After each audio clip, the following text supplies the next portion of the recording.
Geeta Chavan ma'am is present between us. So let us know about something her. So Geeta ma'am has two names known as one name is Geeta Chavan and second name is Anu Chavan. So let us know about her. She is an Indian pre-Olympics wheelchair basketball player and national wheelchair tennis player. Her team sport is wheelchair basketball, where she won gold medalist in 2018 and 19. Her individual sports is wheelchair tennis. So she also likes various adventures and many more things. So let us know about Geeta ma'am. Geeta ma'am is an Indian wheelchair basketball player from Mumbai, Maharashtra, and she is a part of Indian wheelchair basketball team since March 2018 and November 2019. She was a member of the team that represented India in the Asian Para Games fairs held at Bangkok, Thailand in March 2018 and the Asia Oceania Championship at Pattaya, Thailand, Tokyo qualifiers in November 2019. She is also a wheelchair tennis player. She was born in a middle class family of Mumbai at the age of 6 and then she was affected by polio who affected her stability to walk. Due to this constitution also, she struggled to get an education and denied admission to private schools. Ultimately completed the education till SSC in government school. She completed graduation from Narseh Monjay College of Commerce and Economics. Then she got the opportunity to play the sports in just few years ago, but ever since she had started playing sports, she had practiced very hard for both the sports she played. She was passionate about sports and am committed to work hard and achieve laurels for her country, for our country.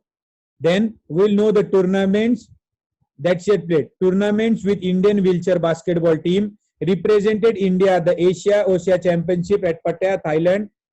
Tokyo Paralympics qualifiers in November 2019 represented India at the Asian Para Games qualifying trials at Bangkok, Thailand, March 2018. Tournaments with Maharashtra wheelchair basketball team.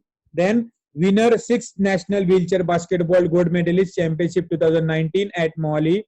Winner 5th National Wheelchair Basketball Championship 2018 at Tamil Nadu. Gold medalist. 4th position, 4th National Wheelchair Basketball Championship 2017 at Hyderabad. She was the top scorer, 12 points in the final match against Tamil Nadu at the 5th National Wheelchair Basketball Championship 2018. Also plays wheelchair tennis for Maharashtra. Tournaments for wheelchair tennis. She has won runner-up title in doubles at Open National Wheelchair Tennis Championship 2018 held at Chennai. Participated at National Wheelchair Tennis Championship December 2018 held at Bangalore. As a marathon runner, first marathon runner, Valsad Marathon 10 km, timing 40 minutes 3 seconds completed. Tata Mumbai Marathon, climbing as a for the Indian women wheelchair basketball team and for the Maharashtra state team. However, there is no financial support available to wheelchair sports person in India. No association or government bodies are supporting players like them who are from an economically weaker background. Then she had seek donors for traveling expenses, kids sports wheelchair and training to play sports on wheelchair. The expenses are condensable and am able to make the same out of own earnings.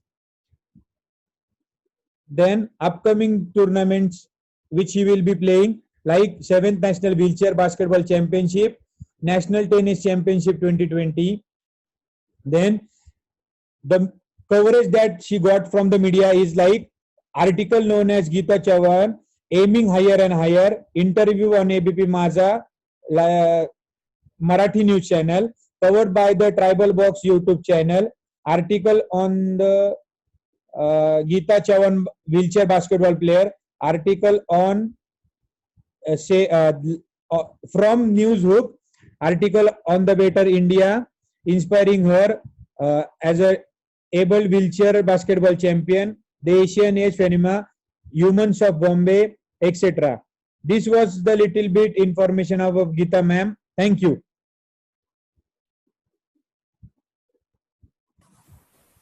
Thank you Siddharth sir.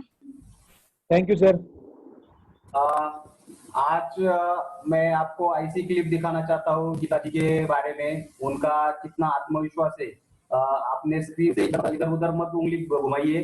आपको मैं screen share करता हूँ।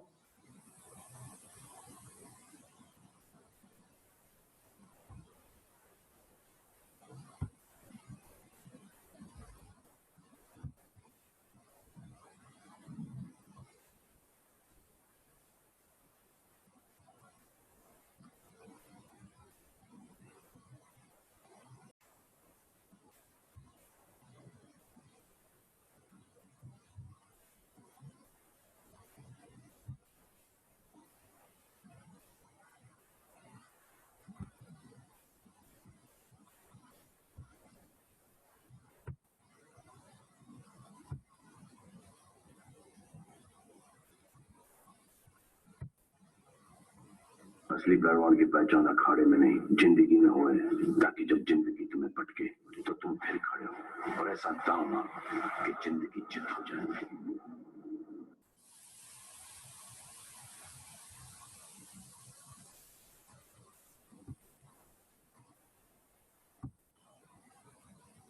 ये 11 ही second की video है, लेकिन 11 सेकंडों में उनका आत्मविश्वास, प्रबल आत्मविश्वास की ये दिखाता है।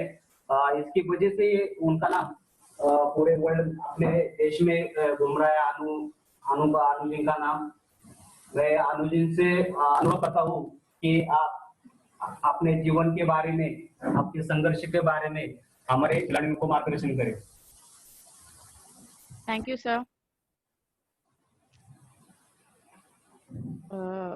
मैं, अगर ज्यादा लोग नहीं है तो मैं एक एक करके अगर नाम जानना चाहूँ तो उनके मुंह से। आप अपना नाम बोलिए मैडम को, एक एक करके। Good afternoon ma'am.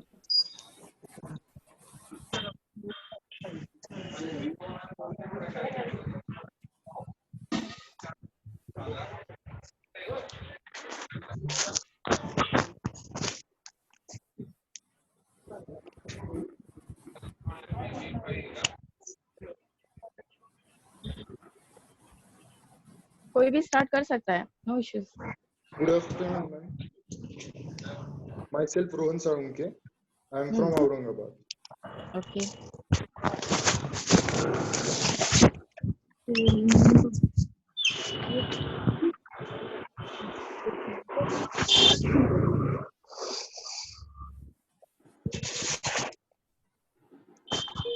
नेक्स्ट।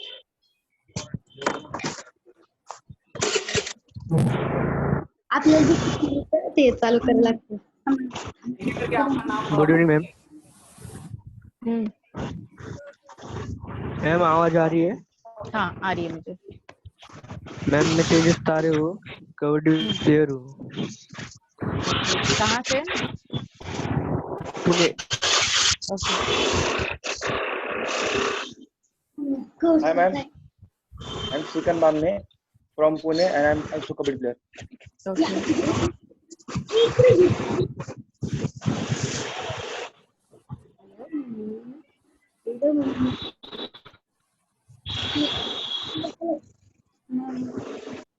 ज्योति आप बोल सकते हो, आप बोलने की कोशिश कर रहे हो लेकिन रुक रहे हो। Okay okay.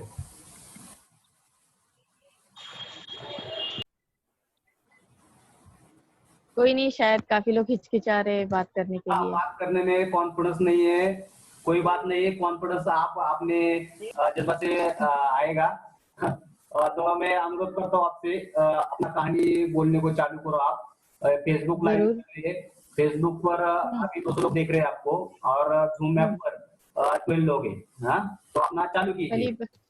ओके ठीक है सर, थैंक यू। फ्रेंड्स, पहली बात तो बोलने के लिए हिचकिचाओ मत। प्लेयर हो तो एकदम खुल के बोलो और खुल के रहो, बिकॉज ये चीजें हमारे गेम में इफेक्ट भी करती है। क्योंकि हम कम बोलेंगे तो कम कम्युनिकेशन होगा टीम में, और एक दूसरे से बात भी कम होगी, फिर एक दूसरे को समझने में और भी मुश्किल होगी। सो खुल के बोलो, खुल के जियो। सो मेरी लाइफ स्पोर्ट्स में तो बहुत लेट एंट्री हुई है। मैंने स्ट्रगल मेरी लाइफ में जब छोटी थी तभी से स्टार्ट हो गया। 6 साल की थी तो मुझे पोलियो हुआ था। और उस टाइम पे कैसा है कि छोटी एज में ना डिसेबिलिटी समझती है ना नॉर्मल लाइफ वैसे भी समझती नहीं। सो मेरी लाइफ की जर्नी वहाँ से बहुत टफ रही।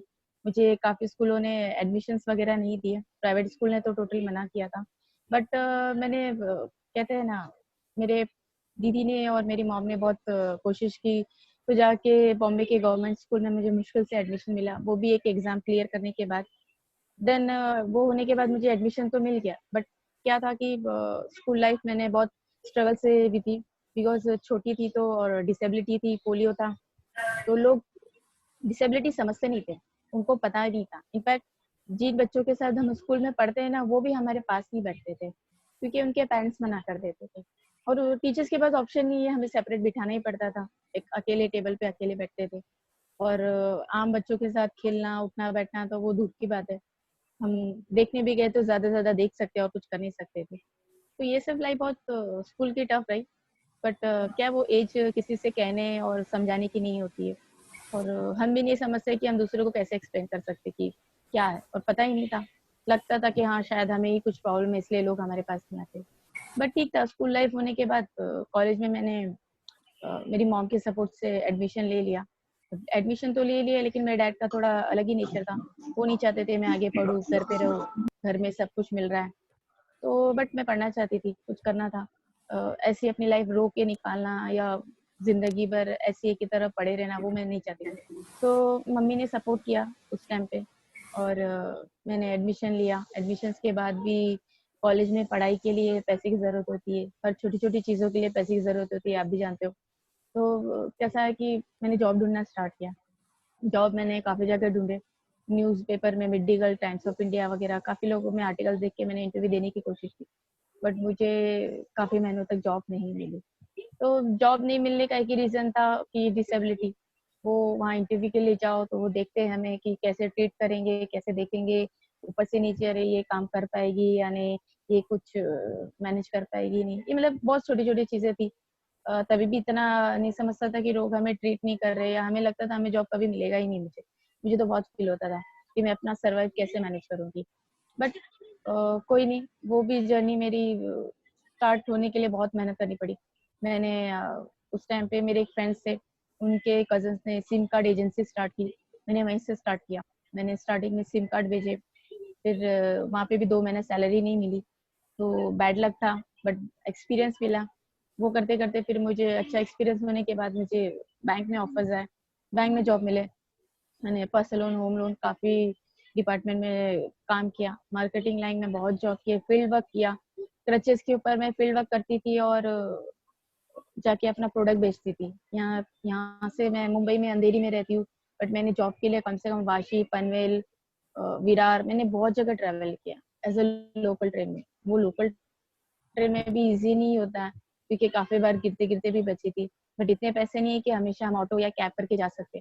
तो उतना ही मैनेज करते-करते मैंने मार्केटिंग में इतना एक्सपीरियंस लिया, और आज मुझे आप प्रोडक्ट दे दो, बेच के आने की ज़िम्मेदारी मेरी है। तो इतना एक्सपीरियंस हो गया है मुझे। सो मार्केटिंग करते-करते एक ऐसा आया कि मुझे ग्रेजुएशन करना था और मैंने कंप्लीट किया, और रिलायंस में भी जॉब किया। रिलायंस कंपनी में मैं एज़ अ एग्ज़ीक्यूटिव लेवल पे जॉइन हुई थी, और मेरा परफॉर्मेंस अच्छा होते-होते मैंने 5 साल काम किया और वहाँ पे मैं ब्रांच मैनेजर बनी। तो वो भी अच्छा एक्सपीरियंस था। बट उनका था कि मैं बाहर जाके जयपुर वगैरह में न्यू ब्रांच पूरा टोटली सँभालूँ, और मैं मुंबई छोड़ के नहीं जा सकती थी, मेरी मॉम थी। तो मुझे थोड़ा गिल्ट फ़ील हुआ, बट सैलरी अच्छी थी, बट मेरे पास ऑप्शन नहीं था। तो मेरे जो कलीग थे उन्होंने काफ़ी जगह पे ट्रांसफ़र ले लिया, मैं अकेली रह गई थी। और जिनको मैंने ट्रेन किया फिर वो कहते हैं ना, मेरे लेवल पे आ गए, और तो थोड़ा अजीब लगने लगा। फिर मैंने जॉब छोड़ दिया, और जॉब छोड़ा तो उस कंडीशन में मेरी कुछ पर्सनल प्रॉब्लम्स ऐसी रही कि मैं डिप्रेशन में आ गई और मैंने घर छोड़ दिया था। 6 साल मैं घर छोड़ के अलग रही हूँ, और उस कंडीशन में ऐसा था कि काम भी धीरे-धीरे बंद हो गए, इनकम भी बंद हो गई। फिर घर का रेंट, खाना-पीना सब अकेला मैनेज करना होता था, तो बहुत दिक्कत आई। कभी-कभी ऐसा होता था कि पैसे नहीं होते थे, एक टाइम खाया, एक टाइम नहीं खाया, तो ये भी एक बोलते हैं ना, काफ़ी स्ट्रगल था वो 6 साल की एज में। मतलब 6 साल मेरे लिए बहुत स्ट्रगल रहा हमेशा से। बट फिर भी मैंने कोशिश की। फिर उस टाइम पे मैं इतना डिप्रेशन में थी कि मेरे फ्रेंड्स ने मुझे सपोर्ट किया, कॉलेज फ्रेंड है डांस करके, उसने मुझे हेल्प किया, उसमें डिप्रेशन से बाहर निकाला, उस माहौल से बाहर निकाला, और मैं भी 6 महीना मेरा कम से कम ट्रीटमेंट कराया उसने, तो जाके मैं नॉर्मल लेवल पे आई और मैंने फिर स्पोर्ट्स जर्नी ज्वाइन की। तो स्पोर्ट्स में आने के बाद लाइफ पूरी चेंज हो गई। 2017 में मुझे किसी ने बताया कि बॉम्बे में ऐसी डिसेबिलिटी के लिए स्पोर्ट्स स्टार्ट है। तो पहले जब पता चला कि डिसेबल के लिए स्पोर्ट्स, तो पहले लगा कि लोग हंसेंगे, कॉमेडी करेंगे कि अरे ये लोग बेचारे क्या कर रहे हैं। तो मुझे भी थोड़ा अजीब लगा, बट मेरे लिए नया था, तो मैंने ये सब सोचा नहीं, मैंने बोला जाओ देखो, कुछ तो शायद आइडिया मिलेगा। देन मैं गई, मैंने देखा बहुत से ऐसे व्हीलचेयर यूजर जो अलग अलग क्रचेस यूज करते, कोचेस से वो आए, मिले, उनसे बात हुई कि हम ऐसा ऐसा टीम बॉम्बे में स्टार्ट कर रहे हैं बास्केटबॉल का, और आप खेलो, ज्वाइन करो। तो बस मैंने कुछ सोचा नहीं, क्योंकि ना तो मेरे पास उस टाइम पे स्पोर्ट्स व्हीलचेयर लेने की कैपेसिटी थी, ना नॉर्मल व्हीलचेयर, और ना ही मैं उस चीज को कैसे सरवाइव करूंगी स्पोर्ट्स की, मैंने कुछ नहीं सोचा। बस मैं सीधा उस जंग में होता है ना, कूद गई, मेरे लिए वही रहा। मैं कूद गई, मैंने काफी, हमने जब स्टार्ट किया बॉम्बे के रिहैब है डिसेबिलिटी के, उसके बैक साइड में एक ग्राउंड है छोटा सा, तो वो ग्राउंड भी ऐसा था कि बैड कंडीशन में था, और फिर भी हॉस्पिटल वालों ने परमिशन दी थी, तो हम वहाँ प्रैक्टिस करते थे। हमारे पास व्हीलचेयर्स नहीं होती थी, नॉर्मल व्हीलचेयर्स भी नहीं, तो हम हॉस्पिटल की व्हीलचेयर्स पे जो यूज करते थे और उससे प्रैक्टिस करते थे। जबकि हॉस्पिटल की व्हीलचेयर्स इतनी बैड कंडीशंस में होती है ना, आप उसे एक दिन से पुश नहीं कर सकते, खेलना तो दूर की बात है। बट फिर भी ऑप्शंस नहीं थे और आइडियाज नहीं थे कि कैसे कवर होगा, जो था उसी को यूटिलाइज करना था। तो मैंने किया, हमारी टीम ने किया, कोचेस ने हेल्प किया। इनफैक्ट हमारे कोच है, उन्होंने 2017 में ना तो फीस ली ना कुछ लिया, आज तक हमें फ्री में कोचिंग देते। उनका हाथ सबसे बड़ा हमारे सर पे रहा है, तो उनके सपोर्ट की वजह से आज महाराष्ट्र टीम है। और ऐसा रहा कि उस जर्नी को हमने सर्वाइव किया। और मैं तो, जब व्हीलचेयर्स नहीं भी होते थे जो हॉस्पिटल के, हम शेयर करते थे, क्योंकि सबके पास अवेलेबल नहीं होती थी अलग अलग यूज करने के लिए, तो 2-3 जो होते थे हम शेयर करते थे। तो मैंने तो चेयर करके, बोलते ना, प्लास्टिक की चेयर पे मैंने बैठ के प्रैक्टिस किया है, मैंने शूटिंग प्रैक्टिस किया है, ऐसा है। तो वो भी थोड़ा अच्छा अजीब लगता था कि मैं प्लास्टिक की चेयर पे कैसे करूंगी मैनेज, मैं कैसे करूंगी। तो ये होने के बाद फिर, जस्ट 1 सेकेंड ना,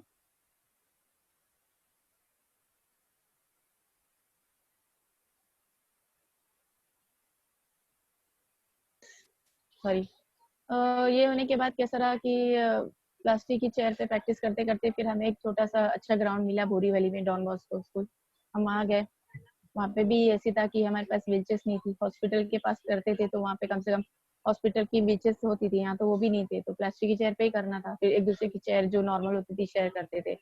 काफी लोग शेयर करना पसंद नहीं करते क्योंकि उनकी पर्सनल होती है। तो बट धीरे धीरे हमारा 2017 का नेशनल आया, फर्स्ट नेशनल था वो मेरे लिए, और हैदराबाद में था। मैं गई वहाँ पे, स्पोर्ट्स व्हीलचेयर हमें से खेले, हमने यूटिलाइज किया उसे। और वहाँ पे जब मैच में खेलते खेलते मैं एक बार गिर गई थी, तो मैं 2 मिनट के लिए बेहोश हो गई, डर गई थी। तो ऐसा था कि अगर आप व्हीलचेयर से गिरते हो तो इंजरी बहुत हो सकती है, कुछ भी हो सकता है, शोल्डर में, बैक में, कहीं पे भी कुछ भी लग सकता है, क्योंकि व्हीलचेयर की जो स्पीड होती है और प्लस उसका जो वेट होता है ना, काफी होता है, तो हमारी बॉडी वेट उतना उठा पाती नहीं कभी कभी। तो ये होने के बाद मैंने उसकी प्रैक्टिस की कि मैं गिरूँ तो मैं खुद उठूँ, डरूँ ना, मैच के दौरान बिल्कुल ना डरूँ, क्योंकि डरूंगी नहीं तो ही मैं परफॉर्म कर पाऊंगी। तो एक वो डर हटाने के लिए मैंने प्रैक्टिस की। 2017 में खेला, फिर 2017 के नेशनल के बाद मेरा एक इंटरनेशनल कैंप के लिए सिलेक्शन हुआ।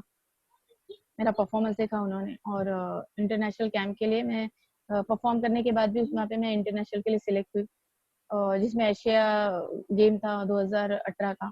और उस टाइम पे ऐसा था कि 2018 के इंटरनेशनल में मैं गई तो जैसे सिलेक्ट होके, लेकिन मैच में कैसा है ना कि परफॉर्म करने के लिए न्यू प्लेयर्स को इतनी जल्दी नहीं उतारते, तो डर लगता है, ऐसा है।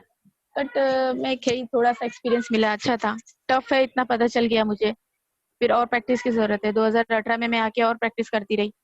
फिर 2018 में हमने अपना नेशनल वापस आया, सितंबर में था, उसमें हम लोग नेशनल खेल रहे थे, और गोल्ड मेडल हमने लास्ट हमारी महाराष्ट्र वुमेन्स ने जीता, उसमें मैंने टॉप स्कोर किया। मेरे लिए वो बेस्ट मेमोरीज रहा है हमेशा से। क्योंकि वो मैच खेलते दौरान मुझे पता भी नहीं था कि मैंने कितना स्कोर किया और कितना परफॉर्म किया या क्या किया, आई डोंट नो। मिस्टेक्स तो बहुत हुई क्योंकि डर हमारे दिमाग पे, मन पे हावी रहता है, तो हम उससे कुछ ना कुछ तो गड़बड़ करते हैं। बट ठीक था।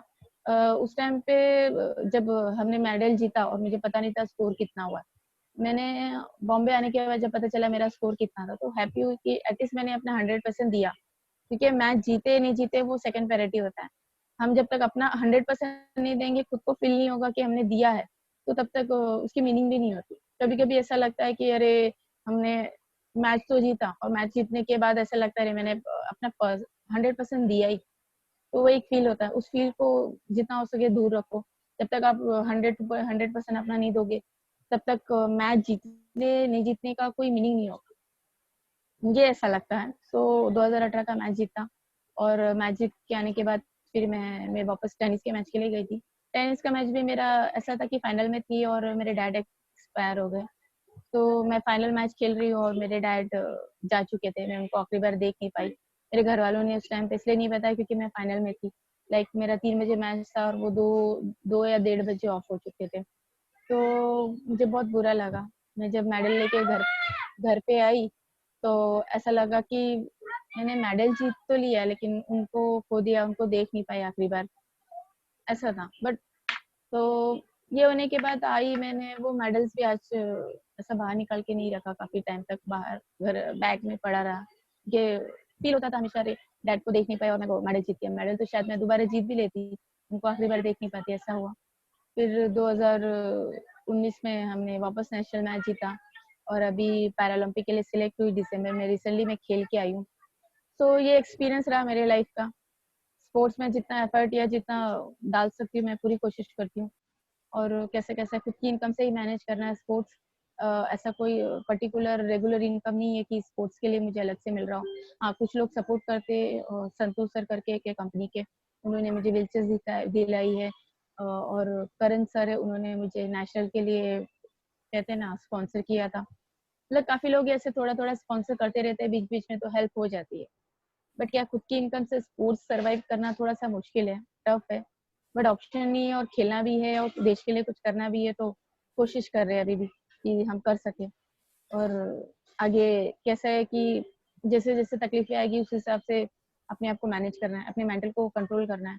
कभी कभी मैं भी डिप्रेशन में आ जाती हूँ, वो मैं भी लगता है अरे बस हो गया, अब इनफ हो रहा है, क्योंकि बहुत सारी चीजें होती है कि हम खुद मैनेज करें और खुद ही करें तो बहुत मुश्किल होता है। मतलब मुझे कुछ काम भी करना है, काम करके आके प्रैक्टिस भी करने जाना है, तो प्रैक्टिस के बाद भी मुझे ये सोचना है कि मेरा पर्सनल टाइम है अपने वर्कआउट में कैसे दूँ। मुझे वर्कआउट का टाइम नहीं मिलता दिन में। मैं मोस्ट ऑफ रात में वर्कआउट करती हूँ 8 बजे के बाद, मेरे पास ऑप्शन ही नहीं है। और जिम जा नहीं सकती हूँ, जिम का साल का 25 से 30 हज़ार है। अब जिम ज्वाइन करूँ तो वो एक अलग खर्चा हो जाएगा। फिर उसके प्रोटीन डब्बे होते हैं, वो लेने का उसका अलग खर्चे होते हैं। तो सब चीजें सोचनी पड़ती है कि खुद ही जॉब करना है, खुद ही मेहनत करनी है, खुद ही सर्वाइव करना है, खुद को मेंटेन भी करना है, तो थोड़ा मुश्किल होता है। बट कर सकती हूँ तो कोशिश करती हूँ पूरी तरह से। अनु जी, आज की आपकी कहानी सुन के मेरे आप में जो बच्चे सुन रहे हैं, जो फेसबुक पर सुन रहे लोग, उनके मन में एक बहुत ही ये होता होगा, दर्द होता होगा। आप कैसे अपना जीवन व्यतीत कर रही है और स्पोर्ट में कैसा अपना 100% दे रही है। आप अपने देश के लिए कुछ करने का ये आपका जज्बा है, उसके लिए मेरा मेरा और मेरे खिलाड़ियों का तहे दिल से सैल्यूट है आपको। थोड़ा सा मैं आगे जाना चाहता हूँ फिर से कि आपका बचपन कैसा था। मेरा बचपन सागर सर बहुत एम्बैरेसिंग था हमेशा से। मैं कभी किसी के, मेरे ज्यादा दोस्त नहीं होते थे, कोई ज्यादा बात नहीं करता, और सब बोलते हैं ना सबके साथ जाके मैं खेल नहीं सकती, तो उनके थॉट में था अरे ये कुछ कर नहीं सकती, तो उससे दोस्ती थी ही नहीं। मेरे बचपन में दोस्त बहुत कम रहे, थे ही नहीं, आजू बाजू में 1-2 जन थे बस, उतने ही। स्कूल्स में भी रेयर थे। जब तक आप अगर टॉप स्कोर में नहीं लेकर आओ, मार्क्स अच्छे नहीं लाओ, आपको कोई नहीं जाता। तो बस मेरी एक पहचान वहाँ पे ये रही कि मेरे मार्क्स अच्छे आते थे, तो इसलिए थोड़ा अप्रिशिएट मिलता था टीचर से, और लोग फिर पूछते थे अरे हाँ इसके मार्क्स अच्छे आते। बट फिर भी थॉट यही था कि बेचारी कुछ कर नहीं पाएगी, तो यही मार्क्स के थ्रू उनके थॉट ही ऐसे है, क्योंकि फैमिली भी वैसी होती। बस उतनी वही एक वही पहचान थी उस टाइम पे, बस। आपके खेल की शुरुआत कैसी हुई? मेरे एक फ्रेंड हैं रवि करके, उन्होंने मुझे ये बास्केटबॉल के बारे में बताया और वो खुद भी व्हीलचेयर क्रिकेट खेलते हैं, वो भी बास्केटबॉल खेलते हैं। तो उन्होंने मुझे बताया कि 2017 में जब उनसे मेरी फ्रेंडशिप हुई थी तो उन्होंने बताया कि ऐसा-ऐसा स्पोर्ट्स है, बॉम्बे में टीम स्टार्ट हो रही है, आप जाओ, मिलो, उनसे बात करो। एक नई चीज़ें करने मिलेगी, शायद इसलिए मैं भी उसके कहने पे आ गई और सीरियसली आज मैं उसकी वजह से यहाँ पे हूँ। बट कोई नहीं, लाइफ अच्छी थी और उन्होंने एक अच्छा गाइड किया तो आज मैं कहीं न कहीं मेरे यहाँ पे होने की वजह वही है और उसको तो मैं थैंक्स बोलना चाहूँगी क्योंकि मुझे उसने नया रास्ता भी दिखाया और मैं आज यहाँ पे हूँ। आपके घर का सपोर्ट कैसे मिलता है अभी? अ, घर का सपोर्ट तो पहले तो डैड थे, ऐसा नहीं कि फाइनेंशियली वीक थे हम लोग, स्ट्रॉन्ग थे बट हमारे घर में आप जानते हैं यूपी वाले हैं तो लड़कियों को कम ही सपोर्ट मिलता है। मेरी सिस्टर वगैरह भी की भी 14 साल में शादी कर दी, उन्होंने की भी पढ़ाई नहीं हुई है। और मुझे तो डैड को लगता था मैं बाहर जाऊँगी तो मेरे साथ कुछ गलत होगा या उनको ये लगता था ऐसी कंडीशन में जाने की ज़रूरत नहीं तो आप घर पे ही रहो, घर पे खाना-वाना तो मिल ही जाएगा। तो ऐसा था उनका थॉट, वो नहीं कुछ कराना चाहते थे बट मैं उनसे बहुत मैंने लड़ाई की है। मेबी 10 साल कभी बात नहीं की उनसे, 10 साल तक मैंने बात तक नहीं की थी मेरे डैड से। तो फैमिली का सपोर्ट मुझे बहुत रेयर रहा। भाई भी थोड़े अजीब है मतलब उनको लगता था मैं बाहर जाऊँगी तो शायद गलत करूँगी ये वो जो भी थॉट था, वो हमेशा ऐसा नहीं कि मेरे सपोर्ट में या मेरे सर पे हाथ रख के बोला हो कि बेटा तेरे को कुछ चाहिए मैं हूँ, पापा ने नहीं किया तो मैं हूँ, ऐसा कुछ नहीं था कभी। माँ ने हमेशा से सपोर्ट किया मुझे बट माँ की इनकम नहीं थी, वो जो घर के खर्चे में मिलता था वो मुझे मैनेज करती थी। बट मैं कोशिश करती रही हमेशा से कि माँ पे डिपेंड नहीं रहूँ और मैंने इनकम की अपनी शुरुआत की थी। सरकार ने आपको इंटरनेशनल बास्केटबॉल खिलाड़ी होने के पर सरकारी नौकरी की ऑफर नहीं दी? पहली बात तो सरकार को ये पता चल जाए कि इंडिया में डिसेबल लोग है कितने।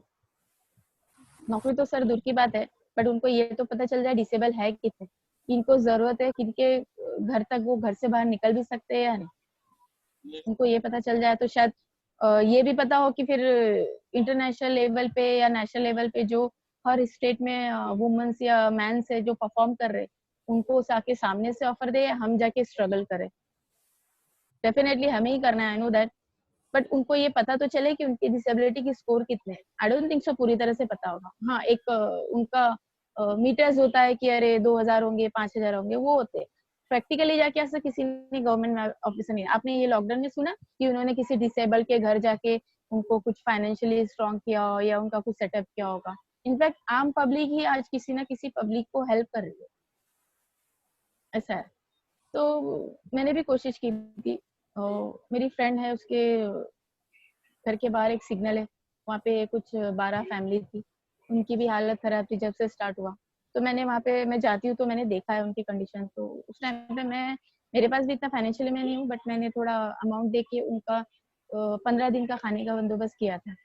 मैंने किया तो मेरा देख के फिर मेरे दिल्ली के फ्रेंड्स आए, उन्होंने पैसे दिए, फिर मेरी बेस्ट फ्रेंड ने भी दिए, मतलब मेरे 6-7 फ्रेंड लोगों ने आज तक उनका अभी तक उनको खाना जाता है। आपकी व्यथा सरकार के बारे में बहुत ही खराब है, लेकिन हमारा एनजीओ लोकश्री क्रीड़ा ज्ञानपीठ करके मेरा एनजीओ है। हुँ। इस पर जरूर हम आवाज उठाएंगे और आपको सरकारी नौकरी में लेने के लिए उनको ये करेंगे, उनको पत्र व्यवहार करेंगे और आपको न्याय देने का काम करेंगे। फिलहाल खेल में अनु चौहान नाम बनाने के लिए कितने साल लगे और क्या संघर्ष है उसके पीछे? मुझे स्पोर्ट्स में नाम बनाने के लिए तो 3 साल लगे, बट मैंने नाम से ज़्यादा मैंने अपनी फैमिली का नाम लगाना ज़्यादा पसंद किया। आप कभी भी देखोगे मेरे टी-शर्ट पे अनु नहीं होता है, चौहान आता है। मैं नहीं चाहती हूँ कि लोग मुझे जाने, लोग मेरी फैमिली को जाने कि अरे ये चौहान फैमिली से इसने टॉप स्कोर किया या इसने मेडल जीता। तो मेरे लिए पहले से वो प्रिपेयर्ड रहा है कि मेरी फैमिली को लोग जाने तो मैं तो ऑटोमेटिक जान जाऊँगी। तो मैं हमेशा से अपने टी-शर्ट पे अनु नहीं लिखती, चौहान लिखना पसंद करती हूँ। और स्ट्रगल तो बहुत रही, इनफैक्ट बहुत फाइट करना पड़ा 3 सालों में स्पोर्ट्स के लिए। इनफैक्ट बहुत से लोग ऐसे थे कि अगर मैं आगे जा रही हूँ तो मुझे पीछे घसीटने की कोशिश करते थे, कोई ना कोई ट्रिक होता था। मतलब व्हीलचेयर्स नहीं होती थी, व्हीलचेयर्स ले लिया गया। तो बहुत सारी चीज़ें थी, बट अगर मैं इन छोटी-छोटी चीज़ों से हार मान के अगर बैठ जाऊँ, तो फिर मुझे खुद पे शर्म आएगी कि मैंने एक चीज़ की वज़ह से मैंने हाथ पीछे खींच लिया, नहीं। आप मुझे जितना उँगली करोगे, मैं उतना जाके सर पे बैठूंगी, मैं उनमें से हूँ।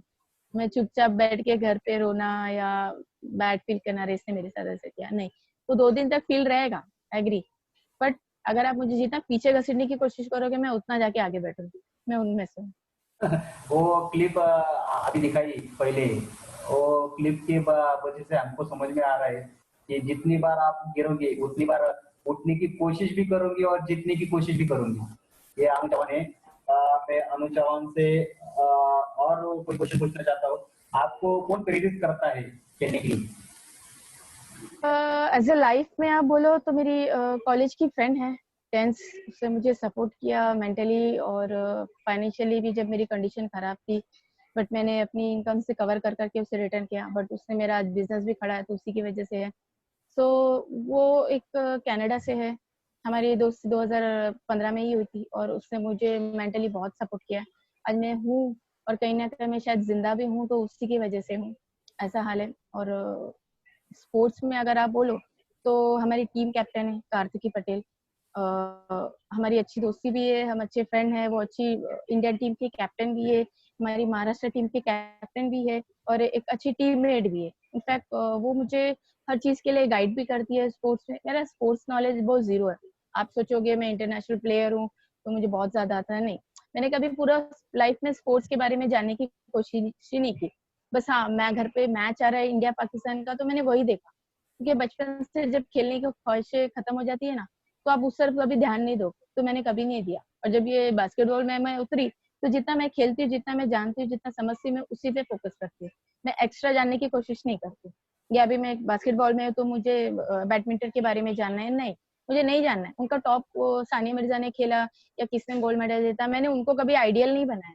मैंने कभी क्रिकेट में विराट कोहली या सचिन तेंदुलकर उनको आइडियल नहीं बनाया। मैंने मेरी टीममेट को ही मेरा आइडियल बनाया, क्योंकि वो मुझे गाइड करती, मेरे को रास्ता वो दिखाती और मेरे हमेशा बोलते ना, हम साथ में प्रैक्टिस करते, हम मैच खेलने जाते, हम इनफैक्ट थोड़ा फन भी करते थे बाहर।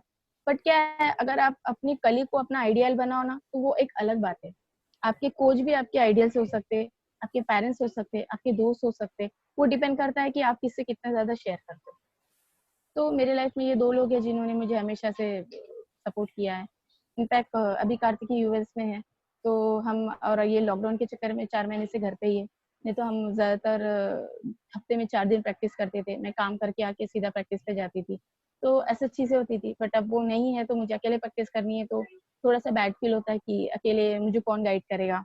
कोचेस होते, कोच एक अलग होता है, एक फ्रेंड एक अलग होता है, ऐसा होता है। तो बट उससे मुझे मेंटली भी सपोर्ट करने की कोशिश की है, तो मैं आज भी हूँ तो टीम में उसका सपोर्ट है इसलिए।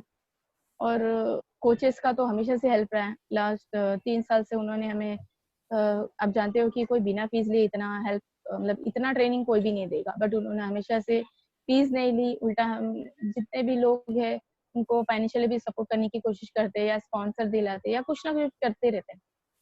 तो उनका भी हाथ हमेशा से है। और हमने लास्ट 2 साल फिर गोल्ड मेडल जीता। हमारे लिए बहुत मेमोरेबल था कि हमें सोचा नहीं था कि हम जब ग्राउंड में उतरे थे हमें गोल्ड मेडल जीतना है। बस हमें हारना नहीं है ये सोचा। हारना नहीं है, ये बात आपने सही कही। और आपने खुद को आइडल समझो, तभी काम बनेगा स्पोर्ट में। दूसरे को आइडल समझेंगे तो कुछ नहीं काम बनेगा स्पोर्ट में। ये अच्छी बात कही है। सर आइडियल सबके अलग अलग होते हैं, ऐसा नहीं। मेरे भी, मैं पहले जब कॉलेज में थी तो मेरे आइडियल एक धीरू भाई अंबानी होते हैं ना, मैं उनको बहुत मानती थी। मैं बुक्स बहुत पढ़ती थी उनके। तो मेरा था कि मैं अब जॉब तो करूँ लेकिन बिजनेस स्टार्ट करूँ। तो जब मैंने बिजनेस स्टार्ट किया ना, फाइनेंस का स्टार्ट किया था, तो मैंने खुद रोड पे खड़े होके गली गली में पोस्टर्स लगाए हैं, क्रचेस पे खड़े होके। तो मुझे, हाँ, तो वो मेरा था कि एक दिन मेरा भी बिजनेस होगा। तो मैंने, मेरी फ्रेंड ने सपोर्ट किया तो मैंने गारमेंट्स का बिजनेस स्टार्ट किया। तो मेरे थॉट में ये था कि आज मेरा शॉप बोरीवली में है तो कल अंधेरी में होगा, कल दादर होगा, परसों ही होगा। तो मेरा एक सपना था कि मैं ऐसा कुछ करूँ। बस स्पोर्ट्स में आने के बाद बिजनेस पे फोकस 50% ही बचा है। समझ नहीं आता है कि वहां पे तो मैं अगर बिजनेस भी सेटअप करती हूँ तो मैं मेरे खुद के लिए करूंगी। अगर मैं देश के लिए गोल्ड मेडल तो मेरे लिए और मेरी फैमिली के लिए अलग प्राउड होगा। तो मुझे ऐसा लगेगा कि मेरी लाइफ बेस्ट नहीं है, कहीं ना कहीं उसे मैंने पूरा किया। और मेरी जो डिसेबिलिटी है वो मेरी कमजोरी नहीं, आज मेरी वो ताकत। ताकत है, ताकत है, ताकत। सही बात कही आपने। मैं ऐसा एक क्वेश्चन पूछना चाहता हूँ आपको कि आपके जीवन का टारगेट क्या है?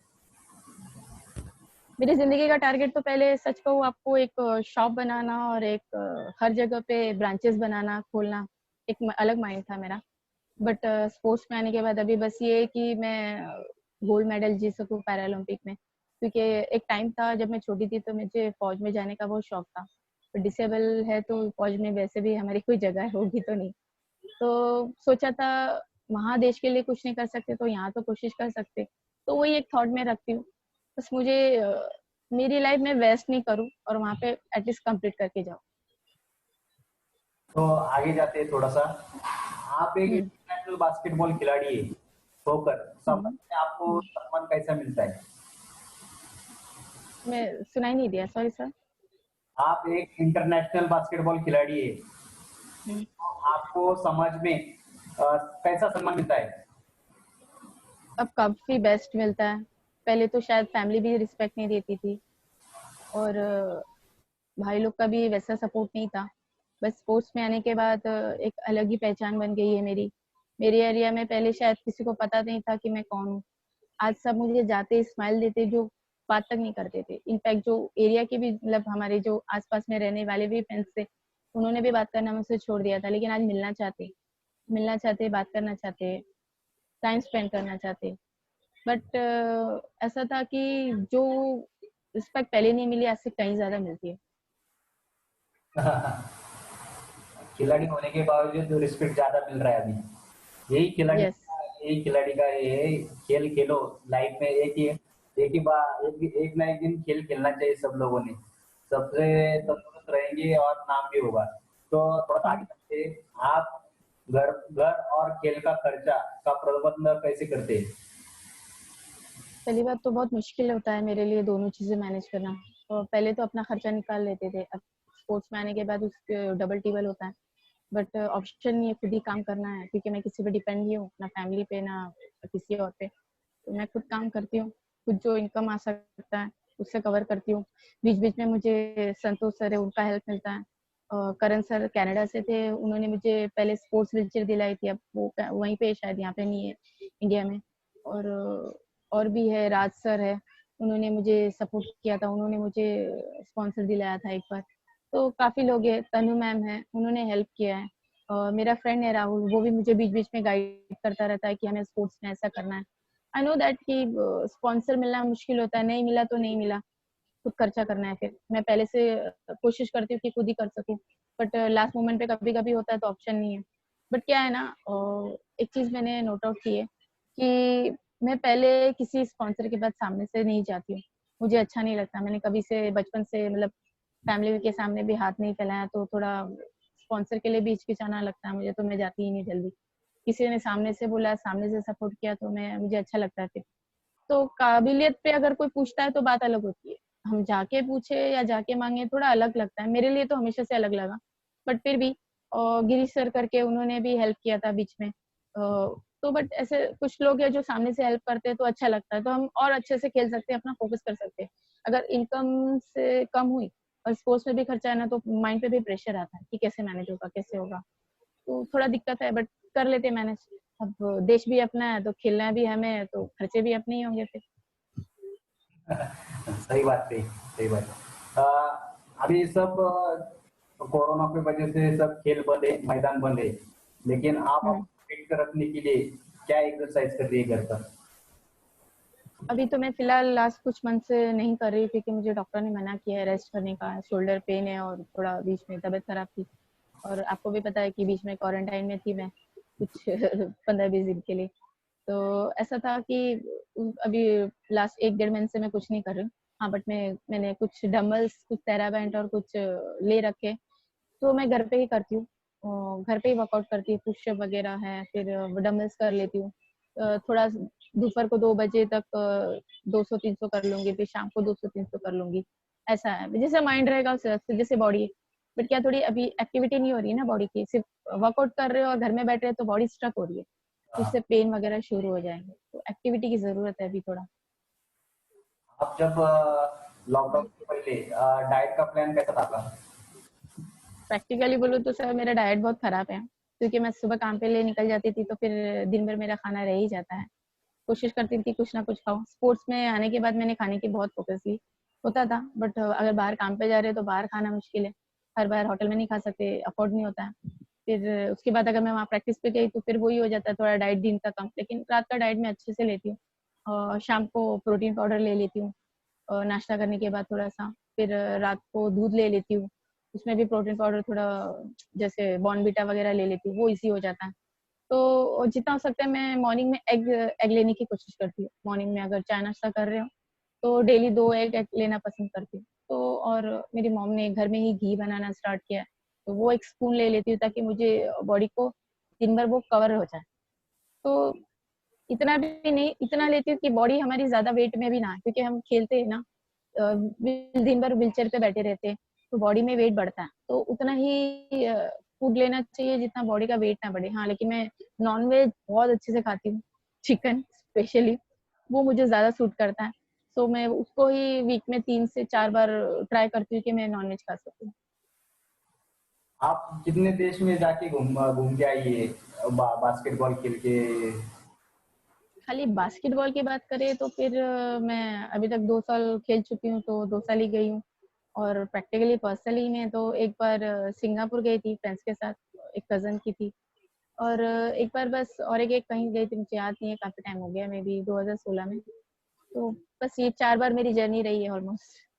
हाँ, यही बात से जोड़कर मैं बात करता हूँ कि डिसेबल लोगों के लिए सिंगापुर बाहर के देश में क्या क्या फैसिलिटी और अपने देश में क्या फैसिलिटी?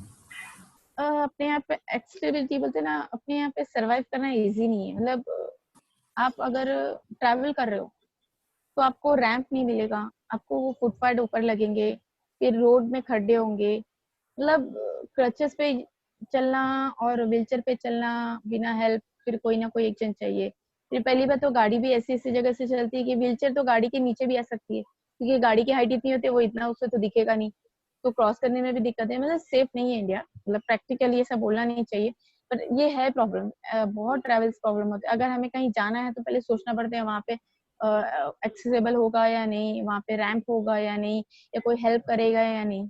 ये दिक्कत इंडिया में बहुत है। हम कहीं जाते हैं और हम खुद अभी नेशनल मैच वगैरह के लिए जाते हैं तो वहाँ पे भी दिक्कत होती है। तो वहाँ पे वॉलंटियर्स होते हैं हेल्प के लिए।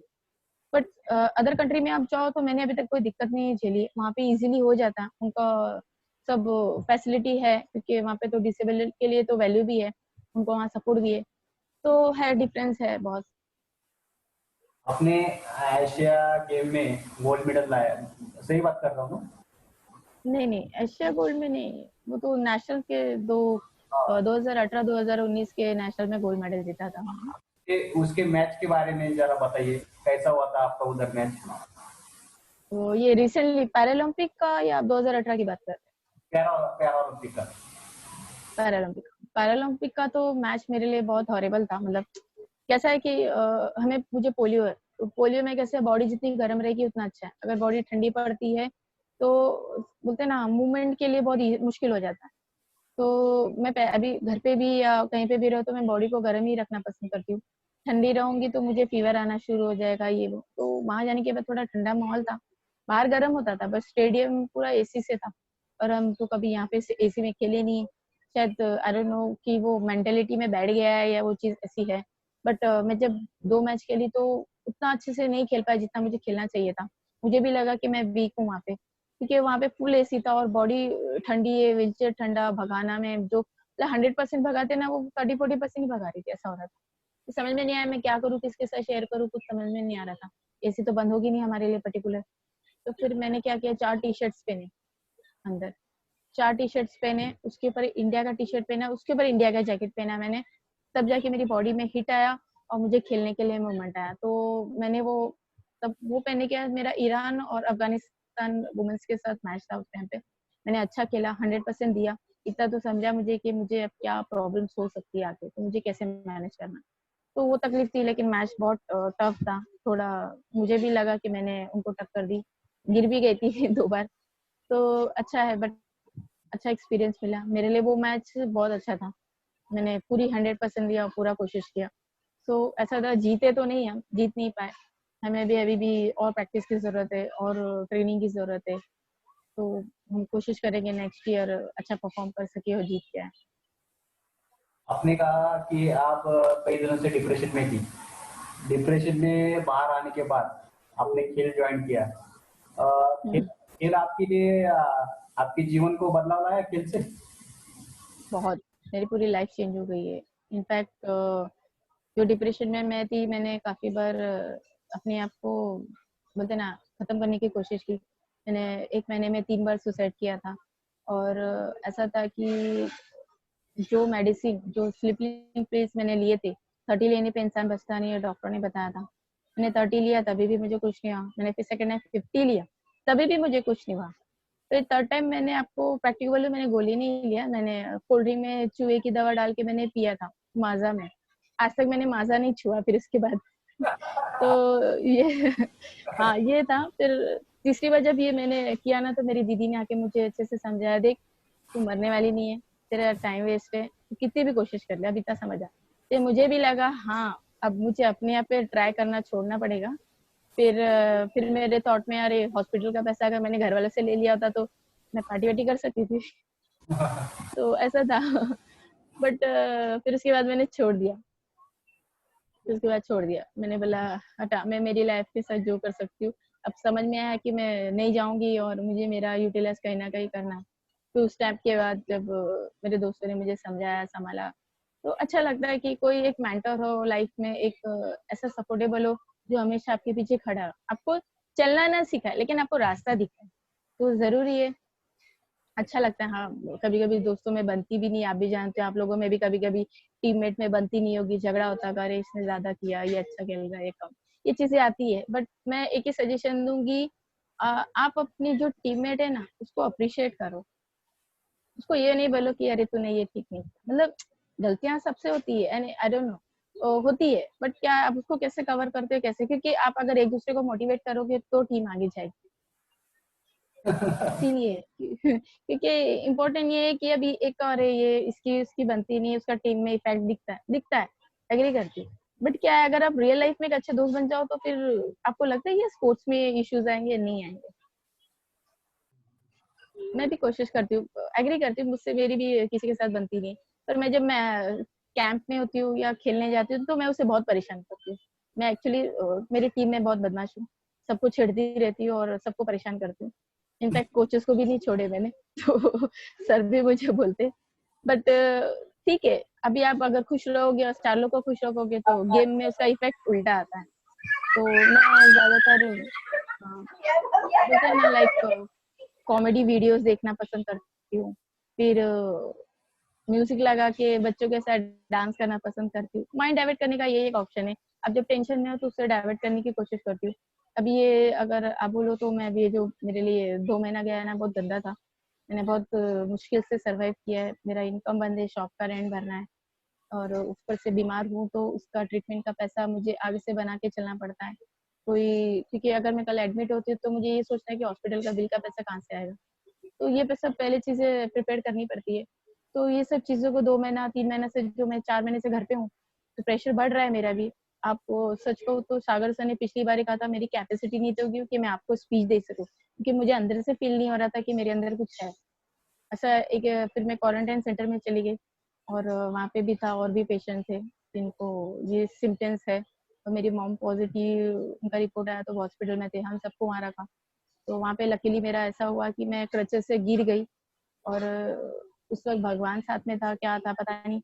एक पैर मेरे थोड़ी बहुत जान है, वो सेंसेशन नहीं हो रहा था, मैं गिरी, मेरे पैर में इतना जोर से दर्द उठा, वो मैं उठ ही नहीं पा रही थी। मेरी भाभी ने मुझे कैसे कैसे उठाया।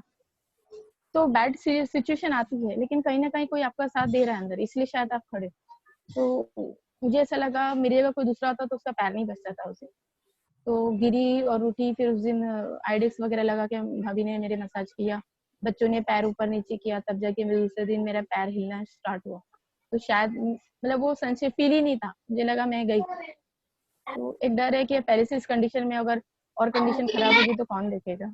तो बट ठीक है, फिर सेकेंड डे से स्टार्ट और फिर घर पे आने के बाद थोड़े दिन के बाद हॉस्पिटल्स वगैरह से, तो नॉर्मल लाइफ है, अपना जर्नी वापस तो स्पोर्ट्स का स्टार्ट करना चाहती हूँ, लेकिन अभी तो फिलहाल सब बंद है। आई डोंट नो कब से होगा। तो मैं तो यही बोलूंगी कि आप अपनी प्रॉब्लम्स, अपनी जो भी चीजें अपने आपस में शेयर करो, आप जिसे अपना गाइडेंस या जिसे अपना अच्छा दोस्त मानते हैं उससे शेयर, क्योंकि कभी कभी क्या होता है ना, डिप्रेशन दिमाग पे हावी होता है और हम कुछ गलत करने का सोचते हैं। क्योंकि आपने सुना होगा भी सुशांत राजपूत सिंह का, उनका ऐसा हुआ है रिसेंटली। उनका जब हुआ था सुसाइड का, तो मेरे दिमाग में सिर्फ वही घूम रहा था कि वो बंदे ने इतनी छोटे लेवल से उतने बड़े लेवल पे जाके उसने इतनी मेहनत की, उसे ऐसी क्या तकलीफ थी कि वो वहां पे उसने ये किया। तो फिर मेरे भी थॉट में आया कि अरे लोग अगर इतना होने के बावजूद भी तकलीफ ऐसा करते तो हम क्या है, ऐसा हो एक थॉट मेरे आया। फिर वही तो काफी दिन से उन्हीं का चल रहा है, तो वही दिमाग में सुसाइड सुसाइड का घूम रहा है। फिर ये था कि इनफैक्ट मैं क्वारंटाइन सेंटर में थी और मेरा प्रेशर इतना बढ़ रहा था, एक तो मुझे पर्सनल प्रॉब्लम का टेंशन अलग, फिर ये अलग, मम्मी का अलग, मम्मी हॉस्पिटल में थी, मेरा भी प्रेशर बढ़ रहा था। तो इनफैक्ट मैं जिस रूम में सोते थे हम, कुछ और फैमिली भी थी, अलग अलग सोते थे, मैं खिड़की के पास सोती थी। तो उस वक्त फील मुझे ऐसा आया कि अगर वो खिड़की ओपन होती तो शायद मैं वहां से जंप भी करती। कुछ पल के लिए मुझे ऐसा है, रात को 2 बजे मैंने बहुत मुश्किल से अपने आप को वो सिचुएशन से निकाला। रात को 3:30 बजे मेरे दोस्तों को कॉल किया कि ऐसा ऐसा हो रहा है, मुझे समझ नहीं आ रहा है क्या, अगर ये खुला होता तो शायद मैं ये कर भी लेती, बट मैंने उस चीज को कंट्रोल किया और ये किया, फिर दोस्तों से शेयर किया, फिर आज आपके सामने बैठी हूँ फिर से एक प्रवचन दे रही हूँ। तो ठीक है, क्योंकि ये मैं शेयर कर रही हूँ इसलिए क्योंकि ये 4 महीने ना बहुत खराब है, मेरे खराब रहे, इनकम बंद है तो प्रेशर बढ़ रहा है, तो खर्चे का भी प्रेशर है, फिर बहुत सारी चीजें तो खुद ही मैनेज करना है, तो डर लगता है कि कैसे होगा क्या होगा। और अगर स्पोर्ट्स अभी स्टार्ट हो जाएगा तो उसके लिए भी खर्चे आगे से मैनेज करने, तो प्रेशर आता है। आप शेयर करो दोस्तों से, गाइड से, टीममेट से, कोचेस से, सागर सर इतने अच्छे, फिर आप जिससे आपको अच्छा लगे उनसे शेयर करो, क्योंकि जरूरी है। अभी आप आज हो, अगर कल नहीं रहोगे तो क्या लेके जाओगे, कुछ नहीं। और रिश्ते, हाँ सर। जी आप बहुत डर से जा रही है, लेकिन कभी भी ऐसा मत सोचो कि सोसाइटी उस पर लास्ट ऑप्शन है। नहीं, आई नो दैट सर, ये सुसाइड गलत रास्ता है, बट कभी कभी प्रेशर बढ़ता है ना, तो दिमाग में कुछ भी चीजें घूमता है। और आजकल तो आप जानते थे उस सुशांत राजपूत का वो होने के बाद सबके सुसाइड नो, मतलब हर सोशल मीडिया पे सिर्फ वही है। तो नहीं भी इंसान जानना चाहता है तो वही चीजें घूम रही थी। और मेरा भी इनकम बंद है, शॉप का रेंट भरना है, फिर ये खर्चे, मेरे ट्रीटमेंट के खर्चे, मतलब प्रेशर बढ़ रहा था। ऐसा नहीं मैंने शेयर नहीं किया, मेरी फ्रेंड से किया, वो बोल रहे थे मैं हूँ तू टेंशन मत ले, कुछ नहीं, लेकिन खुद की इनकम होती है, हाँ वो बात तो सही है, लेकिन खुद के वजूद से खुद खड़ा होना वो ज्यादा इम्पोर्टेंट होता है। भगवान एक एक तरफ से आने आएगा तो बाहर रोशनी का भी रास्ता खुला रहता है। वो तो है, रास्ते तो मिल ही जाते हैं, खुद ही ढूंढने, खुद ही निकालने हैं। मुझे चलना भी खुद ही है रोज, और गिरना भी खुद ही है। मुझे तो डिपेंड रहने से ज्यादा मैंने बचपन से डिपेंड रहना सीखा नहीं है, तो मैं कोशिश करती हूँ आगे भी ना रहूं, ऐसा है। पर हर चीज में मैं सब, मेरा थोड़ा सा प्रॉब्लम है कि मैं पर्सनल तकलीफें जल्दी शेयर नहीं कर पाती। बहुत रेयर दोस्त है जो मुझे सामने से समझ जाते, तो बहुत सारी चीजें हैं, बट कभी कभी कोई चीजें उस, अगर मैं शेयर ना करूँ तो कोई चीजें गलत भी हो जाती है सामने वाले के लिए। कभी कभी रिलेशन पे भी इफेक्ट आता है, दोस्ती पे भी आता है, बट क्या होता है कि आप उसको किस तरह से लेते हो उस पर डिपेंड करता है। नहीं बात तो आज के टाइम में, हाँ सर, छोटे से हो नहीं तो बड़े से हो, लेकिन बात शेयर करना चाहिए, शेयर करने से जरूरी है। शेयर करने से इजी होता है, आई नो दैट वो सॉल्व नहीं कर पाए, लेकिन एटलीस्ट थोड़ा अच्छा फील होता है कि अरे हाँ मैंने इससे शेयर किया, मुझे ये प्रॉब्लम है। लेकिन कभी कभी आप तकलीफ पे उन्हीं से शेयर करो जो आपकी तकलीफें समझे, आपने एक बात कही। आपकी तकलीफ का मजाक ना उड़ाए बस। हाँ वही बात सही है, आपने एक बात कही, मैंने सचिन तेंदुलकर को मेरा आइडल नहीं माना, मैंने और कई खिलाड़ी को आइडल नहीं माना। आप सुशांत सिंह को मत नहीं क्या, उसको मत सामने रखिए। हाँ वो बात उसने गलत किया है, उसने लाइफ में। सर मैं उनकी सीरियल्स देखती थी, उनका जो सीरियल आता था ना, मुझे वो, मैं सीरियल की फैन थी, मैं खुद देखती थी। और मुझे जब अच्छा लगता है कि मैं भी इस बोलते ना छोटे से घर से निकल के आज यहाँ पे हूँ, तो कितनी मेहनत लगती है, कितना सर्वाइव लगता है, कितनी तकलीफों को झेलना पड़ता है। तो उस इंसान ने भी वो चीजें वहां से वहां तक की है, पर आखिर में वो चीज आई तो थोड़ा सा बैड फील हुआ, बट सीरियसली था, मुझे काफी दिनों तक वही चीजें माइंड में घूम रही थी कि हम इतना मेहनत करते और एंडिंग में ऐसा करेंगे तो फिर हमारी मेहनत भी वेस्ट है, और जिन्होंने हमें उस टाइम पे सपोर्ट किया फिर उनका भी सपोर्टेबल वेस्ट हो जाता है ना, ऐसा है। 4 दिन लोग और ध्यान करेंगे सुशांत सिंह को और भूल फिर जाएंगे, भूल जाएंगे, भूल जाएंगे। भूल जाएंगे। अनु चौहान को लाइफ में आगे बढ़ के उनका जो टारगेट है वो हिस्ट्री बनाने का टारगेट है, और हिस्ट्री कभी मिट्टी नहीं है। मिट्टी में वो लोग बार बार पढ़ते हैं और उनका जो आइडल हो जाता है। आपके जैसे लोग बनना चाहते हैं। हाँ, बात सही कर रहा हूँ ना मैं? हाँ सर, आप मैं सर एक ही चीज बोलूंगी कि लोग मेरे जैसा ना बने, खुद के जैसा खुद को प्रूव बनाए, क्योंकि खुद सब में वो काबिलियत है। आप किसी को देख के उनके जैसा बनने का सोचेंगे तो वो एक इंस्पिरेशन नहीं आएगा। हाँ ठीक है, कॉपी पेस्ट हो जाएगा वो, बट आप एक वो चीज करो ना कि आप खुद में वो काबिलियत बनाए कि अरे दुनिया मुझे पूछ रही है। आज मैं आपको प्रैक्टिकली बताती हूँ, मेरे भाई लोग कभी मुझे वो रिस्पॉन्स या वो चीजें नहीं देते थे, बट आज उनके बच्चे बोलते हैं कि मुझे बुआ जैसा बनना है, ये नहीं बोलते कि मुझे पापा जैसा बनना है। तो देखिए, ये अलग वेज है। आप मेरे आइडल हो, आप मेरे आइडल हो। मैंने आपका खेल नहीं देखा, लेकिन वो व्हीलचेयर का वो देखा। जितनी बार आप गिरती उतनी बार उठने की कोशिश करती हूँ, ये अनु चौहान है। और ये मैंने बात सीखी, मैं भी आपके ही हाल से जा रहा हूँ।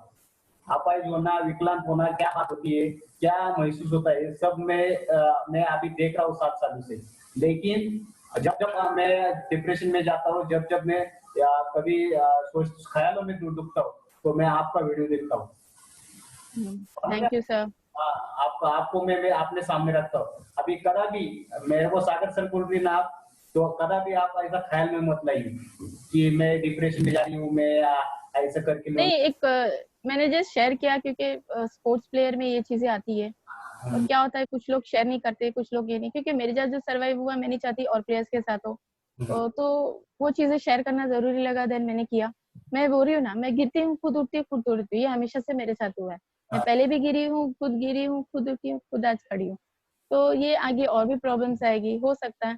तो मैं इसलिए बता रही हूँ ताकि कोई चीजें सबको पता चले कि ये ऐसा हो सकता है फ्यूचर में उनके साथ, तो उस चीज के लिए वो पहले रेडी रहे। अब 2020 तो इतना खराब निकला है कि और क्या होने वाला है पता नहीं।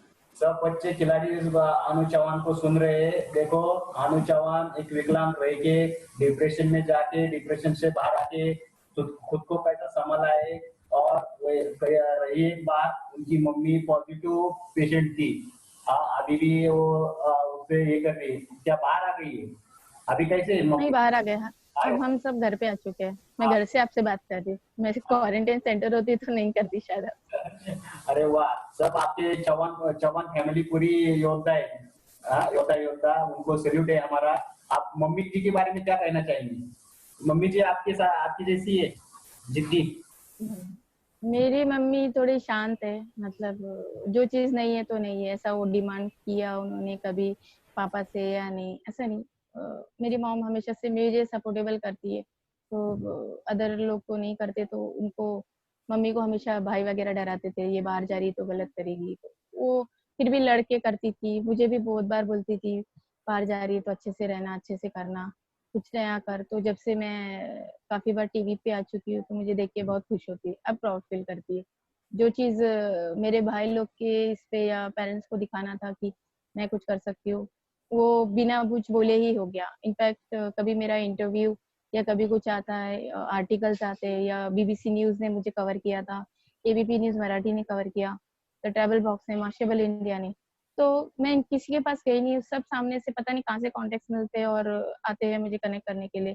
तो जितने भी इंटरव्यूज वगैरह घर पे हुए, शूट हुए, तो अब घर पे सब पता चलता है। और बाहर जब टीवी में या कहीं आता है तो मैं घर पे आके कभी नहीं बोलती अरे मेरा ये आया है या ये आने वाला है, कभी नहीं बोलती। मैं घर में वैसी हूँ, शांत पहले जैसी थी कि कोई चीज शेयर नहीं करना या चुप रहना। मुझे लगता ही नहीं कि अभी इनके साथ मुझे शेयर करना चाहिए, मतलब भाइयों के साथ कि अरे ऐसा हुआ था वैसे। हाँ, कभी भाई पूछ लिया कि अरे अभी तेरा मैच कैसे चल रहा है, क्या खेलने वाली है आगे, कोई मैच है, उतना पूछ लिया, बस उतना ही डिस्कशन। कभी ऐसा बैठ के डिटेल में बात हुई ऐसा नहीं। बट बाहर लोग बोलते थे भाइयों को, अरे तेरी बहन का वो आया हुआ है, अरे तेरी बहन ने ये किया है, तुझे पता है?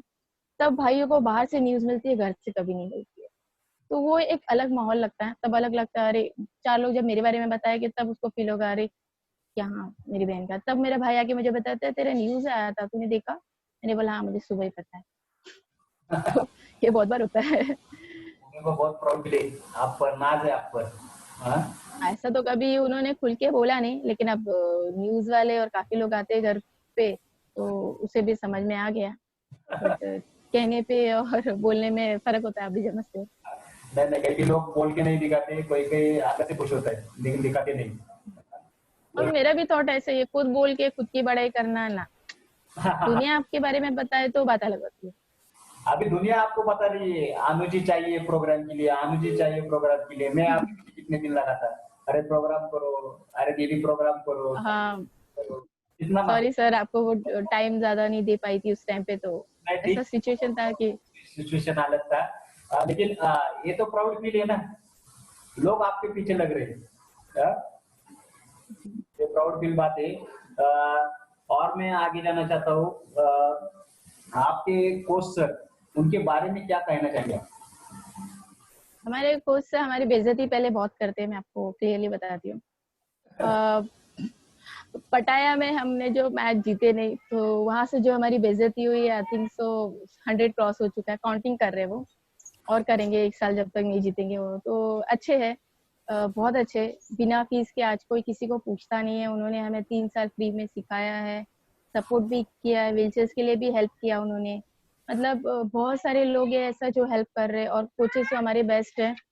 तो इसमें है ना कि ऐसा एक हाथ सर पे होना बहुत जरूरी है। तो मैं यही बोलूंगी, गार्जियन के हिसाब से वही है। क्या नाम है कोच सर का?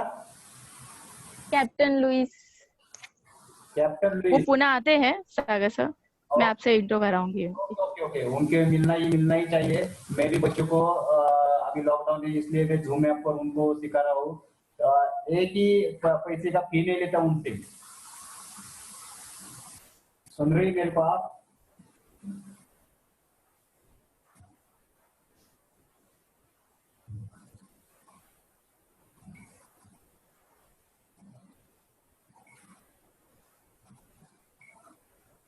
हाँ जी, सुन रहे आप? ठीक है सर। एक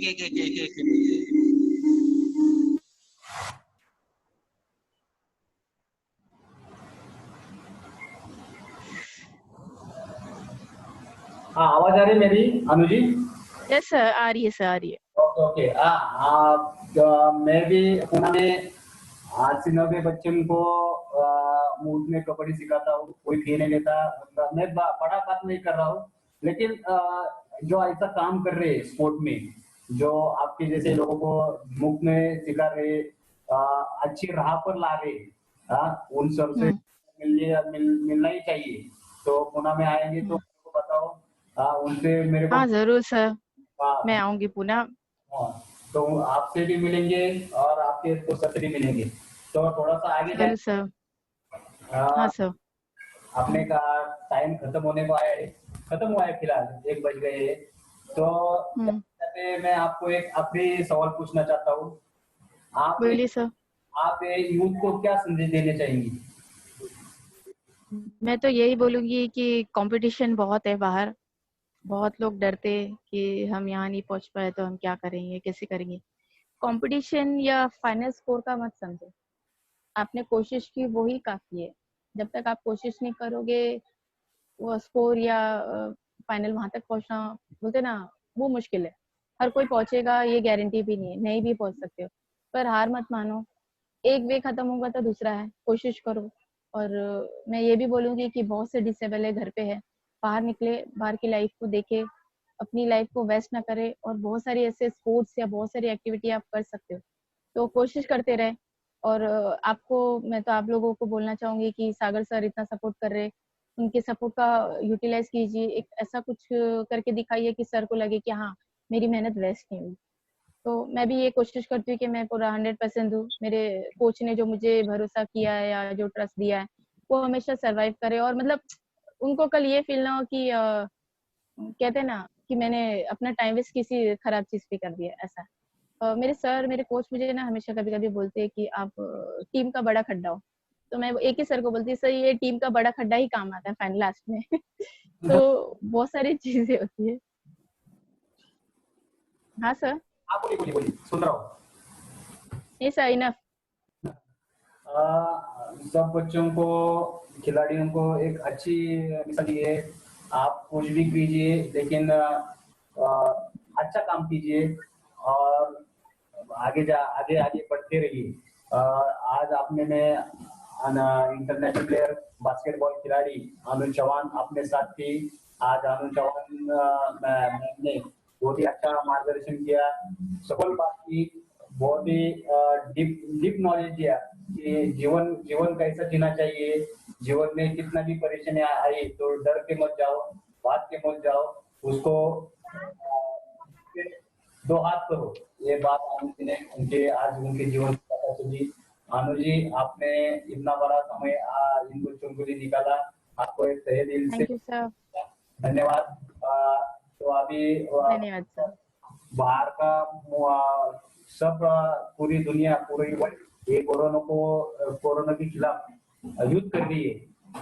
उसमें आपने पुलिस कर्मचारी रहेंगे, डॉक्टर, नर्सेस, अपने सोसाइटी का सिक्योरिटी गार्ड, सफाई कर्मचारी, ये सब कोरोना योद्धा है।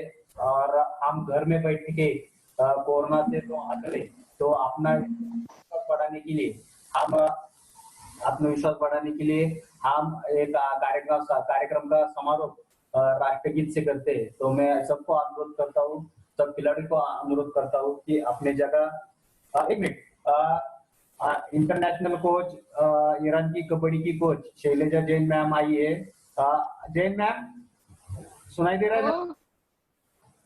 हाँ दे रहा है। हाँ, तो आपने में international basket player Anuji Chauhan है, आप उनसे बात करना चाहेंगी? हाँ मैं अभी चालू किया क्योंकि मेरा एक वेबिनार अभी खत्म हो गया कबड्डी का, इसलिए तो आप उनको दिखाइए पर्दे पे। मुझे दिख रहे हैं आप शैलेजा जैन मैम करके? मैम आप मुझे देख रहे हैं? मैं उनको नहीं देख पा रही हूँ, शायद उनका वीडियो ऑफ है। हाँ देख हैं। हाँ बेटा, आपका नाम हमने बहुत सुना है और आप जो भी कर रही हो स्पोर्ट्स के इसमें बहुत बढ़िया कर रही हो, और हमें नाज है कि हमारी भारत की कन्या ऐसी है कि जो विपरीत परिस्थिति में भी एक अपना जुनून संभाल रही है और देश का नाम कर रही है। तो इसके लिए आपको बहुत बहुत बधाई और आगे के इसमें आपको शुभकामनाएं। आप कहाँ से हो? Thank you ma'am. पर्सन मैं तो मुंबई में ही रहती हूँ, वैसे तो यूपी से बिलोंग करती हूँ, बट बॉन्ड मेरा बॉम्बे ही है, तो यहीं रहती हूँ, फैमिली भी यहीं पे है सब। तो मेरा थोड़ा मैं तो डेली इसका जो है, सागर भी हमारा बहुत अच्छा काम कर रहा है, उसने बहुत सारे वेबिनार्स और बहुत अच्छे अच्छे लोग वेबिनार पे बुला के उनको प्रोत्साहित किया है, उसका भी मैं बहुत शुक्रगुजार हूँ और उसको इंस्पायर करती हूँ या वो कि चलो आगे बढ़ो आप लोग, हम लोग तो आपके पीछे मुझे हैं। जब मैम सागर सर ने अपने बारे में बताया, और अगर मैं यहाँ सेशन नहीं देती तो मुझे भी अपना मोटिवेट, मतलब मैं जो जहाँ पे स्पोर्ट्स में हूँ तो वो सब वैसे अगर मैं अपनी चीजें शेयर नहीं कर सकूँ तो फिर वैसे वो किसी को शायद कोई अलग तरीके से, कोई अलग ढंग से बोलते ना, उनको एक अलग ढंग से मोटिवेट कर सके, तो मैं कोशिश करती हूँ, बस उतना ही कर सकती हूँ। और सागर सर को मैं सैल्यूट करती हूँ कि वो खुद इतना ऐसी कंडीशन में हो कि वो सबको सपोर्ट कर रहे, यहाँ तक लेकर आए, तो मैं नहीं आऊँ तो मेरे लिए भी तो फिर बेकार है। बराबर है वही, इसलिए मैं भी उसको बहुत सपोर्ट करती हूँ, क्योंकि क्या सब कुछ हमारे पास होने के बाद हमने करना वो अलग चीज होती है, और हमारे पास मेन ये नहीं है, लिंक्स ही नहीं है, लेकिन हम काम कर रहे हैं। वो कबड्डी के लिए भी बहुत काम कर रहे हैं, और उसने ऐसी फैमिली में बहुत जोड़ के रखी है, तो उसको निश्चित सक्सेस मिलेगा ही लाइफ में, आपको सभी को। आपका अभी आप खेलते नहीं हो ना? मैं खेलती हूँ मैम, अभी पैरालंपिक दिसंबर में खेल के आई हूँ। अच्छा अच्छा, बहुत बहुत आगे के लिए भी आपको बहुत बधाई हो। वो जो वीडियो डाला था उसने व्हीलचेयर का, उसमें आप ही है ना? हाँ वो मैं ही हूँ मैम। गुड यार। मैंने अपने कबड्डी के ग्रुप में भी वो भेजा है, और उनको मैं पूछा कि ऐसे लोग कर सकते हैं तो हम क्यों नहीं कर सकते हैं। तो हमारे भी तो ज्यादा जुनून होना चाहिए कि सभी कुछ कंडीशन अच्छी है, फेवरेबल है। तो इसके लिए मैं आपका वो वीडियो भी मैंने उनका हमारे क्लब में भेजा, इस तरह से उनको भी मोटिवेट करती हूँ। किसी किसी के ऐसे उदाहरण मिल गए तो बड़ी खुशी हो गई आपसे मिलके आज। ये सागर के कारण मिलना हुआ, नहीं तो हम दोनों एक दूसरे को जान नहीं सकते थे अभी तक ऐसे। मैम जान गए ना, बस हुआ इतना ही काफी होता है। अभी हाँ, मैं अभी उसी के माध्यम से, सागर के माध्यम से हम अभी जान गए हैं। आपको कभी भी कुछ हो तो आप कांटेक्ट कर सकते हो, और कभी श्योर आपका मैम, श्योर कहीं टूर्नामेंट होएगा तो मैं जरूर आऊंगी देखने के लिए। मुझे श्योर याद मैम। करना, मुझे मैसेज करना, मेरा नंबर ले लेना सागर से। हाँ जब भी है मुंबई में, पुणे में, जहाँ पे भी हो, मैं जरूर आऊंगी, क्योंकि मुझे देखना है खुद होके। वो ऐसे पिक्चर में तो हम बहुत देखते हैं, उसमें मैं बुलाऊंगी प्लेयर्स मैम, की जरूर जरूर। वैसे वो तो पिक्चर में पुणे में भी मैंने टीम स्टार्ट की है, मतलब कुछ एक दो लड़कियां थी जो मुझे फॉलो कर रही थी, वो चाहते थे कि वो भी खेल सके, तो मेरा सपोर्ट चाह रहे थे, तो मैं गई उनको 2019 के जैन में मैं पहली बार मिली थी। उनको भी खेलना था बट सपोर्ट नहीं था। बट कैसा एक था कि मैम मेरे टाइम पे जब मेरी जर्नी स्टार्ट हुई तो मुझे कोई सपोर्ट करने के लिए नहीं था, तो मैं नहीं चाहती थी वो तकलीफ किसी और को। मेरा जो कांटेक्ट है, मेरी जो यूटिलाइज है, मैंने किया। आज पुणे में टीम है एक, और एक मैम है मेघना करके, वो उनका टेक ओवर कर रही, उन्होंने किया, उनको स्पॉन्सर दिला, मतलब एक करके मिलते गए, जुड़ते गए, और आज पुणे में टीम है। तो मुझे अच्छा गुड। लगा कि मैं ज्यादा कुछ नहीं कर सकती, लेकिन एक रास्ता दिखा सकती हूँ, चलना नहीं चलना आपके ऊपर है। तो अभी काफी बराबर। लड़कियां मुझे कांटेक्ट कर रही है, लखनऊ में, इंदौर में, गुजरात में भी टीम स्टार्ट हो गई है, उसमें भी 2-3 लड़कियां मैंने कनेक्ट करा के दी, तो सरवाइव है। अभी देखते हैं मैम, बहुत लोग हैं बट हर जगह पे खुद जाके मैनेज करना बहुत मुश्किल है, बहुत मुश्किल है। नहीं, हमारे हम लोग के काम में इतनी मुश्किल है, तो आपके काम में कितनी मुश्किल है हम इमेजिन कर सकते हैं। तो भविष्य में अगर आपके इसमें मेरी कुछ जरूरत है तो आप बेझिझक मुझे बोलिए, मैं मेरे तरफ से जो भी जरूर होएगा मैम। मैं आपको हेल्प करूंगी। और ये मेरा तो कबड्डी का भी बहुत बड़ा ये काम है यहाँ पे वैसे, लेकिन दूसरे इसमें भी आपको सपोर्ट करने के लिए मैं जरूर काम करूंगी कुछ भी, जरूर जो मैम। भी हो। वैसे पुणे में जो टीम्स है, कभी अभी अगर प्रैक्टिस स्टार्ट हुआ तो आप अपनी टीम को लेके जाके वहाँ पे दिखाइए कैसे होता है, क्या है, थोड़ा प्रैक्टिकली देखने में फर्क होता है, नजरिया हाँ हाँ, बदलता है। तो एक वो कोशिश बराबर। कीजिएगा, अच्छा है, अच्छा लगेगा इनको भी देखने में, क्योंकि व्हीलचेयर पे बैठ के पुश करना इजी नहीं है, स्पोर्ट्स व्हीलचेयर पे वो भी। और मैं मैंने आपको एक चीज शेयर करना चाहूंगी मैम, कि जी स्पोर्ट्स जो ग्राउंड होते हैं हमारे बास्केटबॉल के, जो बास्केटबॉल जिस हाइट पे होते हैं ना, एबल हाँ, बॉडी में भी सेम हाइट पे होते हैं, हम वही हाइट पे बैठ के खेलते हैं। क्यों तो जहाँ हाइट कम है रूल, क्या? हाइट नहीं नहीं, रूल नहीं, सेम है रूल, रूल्स में डिफरेंस सिर्फ हमारे व्हीलचेयर की वजह से होते हैं। जहाँ पे आप एबल बॉडी में जिसको 100% लगता है, हमको 200% लगते हैं। और कैसा है कि हम बॉल को लेग पे नहीं रख सकते, पुश करते, 2 पुश ज्यादा अलाउ है, तब तक कोई टैप करके निकल जाएगा। तो वो ना ट्रिपलिंग करते हुए हमें व्हीलचेयर भी चलानी है, और किसी को क्लैश भी नहीं करना है, फाउल भी नहीं करना है, और स्पीड भी जाना है, और ऐसी पोजीशन पे जाके हाँ, रुकना है और कि बॉल शूट भी भी कर पकड़ना सके। है। Right ma'am. तो हाँ बहुत सारी ऐसी चीजें हैं, वो देखने में अलग होगा और हाँ सुनने में हाँ अलग हाँ, होगा, ये रूल्स बहुत है हमें, तो हम हाँ, काफी नहीं, क्लैश होते हैं, गिरते हैं, तो यही सब चीजें, तो एक बार आप देखना। तो वो जो मैंने बताया ना कि आपका वो वीडियो देख के कि आप वो चेयर्स पे उठी है, गिर गई हो, और आप उठने की कोशिश करती है, दूसरी लड़की आपको उसको थोड़ा थोड़ा चेयर को पुश करती हो, आप फिर से बैठ के खेलना शुरू करती। तो ये जो एक दूसरे के प्रति भावना जो है कि नहीं ये गिर रही तो उसे हम हेल्प करेंगे इसे, तो ये भी और क्या है, प्रत्यक्ष खेलने में जो बच्चों की जो डिफिकल्टीज आती है वो हमें समझता है, और खाली डिफिकल्टी नहीं तो फेशियल एक्सप्रेशन से भी हम इमेजिन कर सकते हैं कि अरे क्या इसको तकलीफ होती होगी या क्या होता होगा, ऐसे इस तरह से। तो है, बहुत अच्छा कर रही हो, डटे रहो आप, आपका फाइट, हमें सबको तो फाइट करना ही है उसके लिए। आपने एक बात ऑल द कही ना बेस्ट। कि एक दूसरे को सपोर्ट करके और आगे जाना, वो एक थॉट ये था कि आप अकेला आगे जाके कितना आगे जाओगे, अगर टीम को लेके आगे जाओगे तो बहुत आगे जाओगे तब। तो मेरा एक दूसरे को ही सपोर्ट करना, और मैंने इनसे थोड़ी देर पहले यही कहा कि एक दूसरे को आइडियल बनाओ, एक दूसरे को हेल्प करो, एक दूसरे को गाइड करो। आई नो गलतियां होगी, मिसअंडरस्टैंडिंग होंगे, बहुत कुछ इश्यू होंगे, तो बोलते हैं ना प्लेयर्स के रिलेशन में, एक दूसरे के रिलेशन में इफेक्ट मत आने दो, तो ही हम अपनी टीम को आगे लेके जा सकते हैं। हाँ, सही है, सही। बहुत ही अच्छी बात हो गई। आज मैंने दो प्लेयर इंटरनेशनल ये और नहीं है। इंटरनेशनल कोच दोनों को मिलाया मैंने। ये मेरी सौभाग्य का काम किया है यार। मेरे को अच्छा लगा आज दो इंटरनेशनल लोग एक साथ 15-20 मिनट हो गए बात कर रहे। अच्छी बात है। ये काम आगे भी चलता रहेगा। जैन मैम और अच्छे अच्छे लोग लेके आएंगे और खिलाड़ियों को अपन मोटिवेट करेंगे।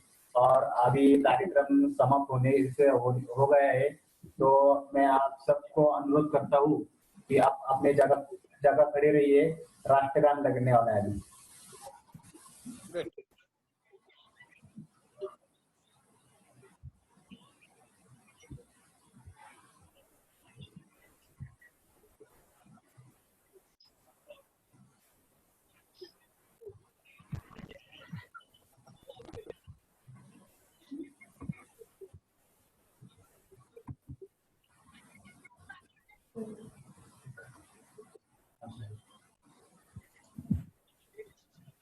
सब लोग आप अपने जगह खड़े रहिए।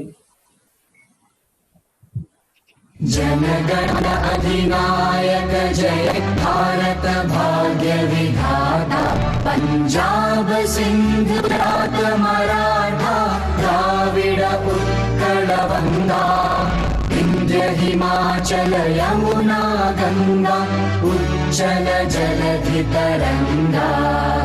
तव शुभ नामे जागे, तव शुभ आशीष मांगे, गाहे तव जय गाथा। जन गण मंगलदायक जय हे भारत भाग्य विधाता। जय हे जय हे जय हे जय जय जय हे। भारत माता की जय। जय। Thank you sir, thank you ma'am, thank you ma'am. Thank you. Thank you fans, thank you ma'am. आपको थैंक यू। Thank you. अभी चैट बॉक्स पे डालिए। आपको कुछ क्वेश्चंस है तो आप पूछ सकते हैं। इसको कुछ क्वेश्चन है क्या? अभी भी अनुज आपने ये पूछ रही है, कुछ है क्या क्वेश्चन? एक्सक्यूज मी मैम, मैं क्वेश्चन Yes, पूछना रोहन। चाहता हूँ। मैम आप मेंटली कैसे, मतलब कभी कभी हर एक दिन इक्वल नहीं होता, मतलब कभी मैच में खेल नहीं सकते, मतलब परफॉर्मेंस गंदा आता है, तो उसे मेंटली कैसे स्टेबल रखते हो, मतलब अगले मैच बहुत के लिए मुश्किल। परफॉर्मेंस अच्छा। 2019 का मेरा फर्स्ट मैच था ना नेशनल का, थोड़ा मैं बॉडी से वीक थी, इसलिए परफॉर्म नहीं कर पा रही थी।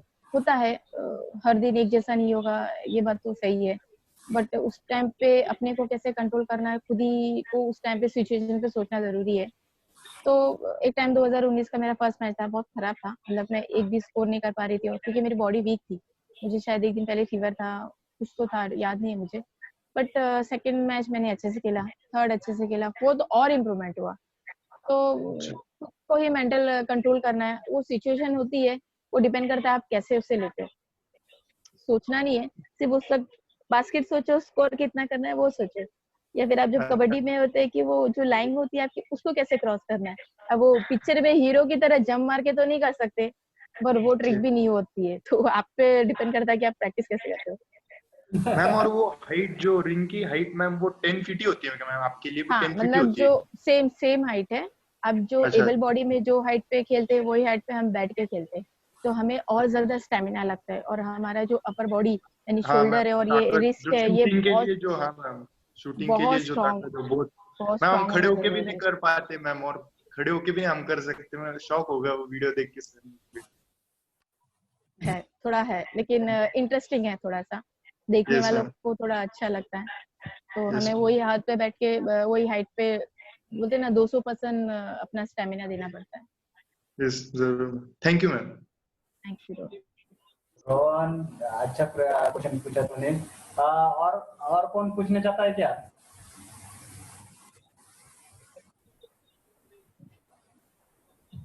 ठीक है ओके। अनु जी आपका तहे दिल से फिर से धन्यवाद। Thank you sir. आपको बार बार मैं परेशान करूंगा। अरे एनी टाइम कीजिए सर। Okay thank you.